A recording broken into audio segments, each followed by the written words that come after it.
બનાસકાંઠાના પાલનપુરમાં મોટા ભાઈ અને ભાભીએ મળીને જાહેરમાં જ નાના ભાઈની હત્યા કરી હતી। એક સોસાયટીની ગલીમાં જ મોટા ભાઈ અને ભાભીએ લારી લઈને જતા નાના ભાઈની હત્યા કરી નાખી છે। આ આખી ઘટના સીસીટીવીમાં કેદ થઈ ગઈ છે। હાલ પોલીસે આ અંગેની કાર્યવાહી હાથ ધરી છે। બનાસકાંઠાના પાલનપુરમાં બેંક સોસાયટીમાં જ જાહેરમાં જ હત્યા થતાં આખા વિસ્તારમાં ચકચાર મચી ગઈ છે।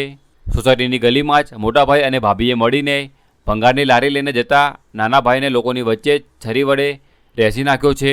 આ ઘટનામાં સીસીટીવીમાં દેખાઈ રહ્યું છે કે ભંગારની લારી લઈને જતા નાના ભાઈની પાછળ મોટો ભાઈ હાથમાં દાદર ગુપ્તી લઈને દોડે છે અને મોટો ભાઈ નાના ભાઈને તીક્ષ્ણ હથિયારથી મારવા માટે તૂટી પડે છે।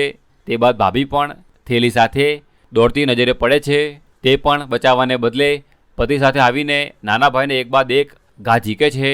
ગોપાલ દેવીપૂજક નામના યુવકની તેના જ મોટા ભાઈ અશોક દેવીપૂજકે અને ભાભી રમીલાએ હત્યા કરી હોવાનું સામે આવ્યું છે।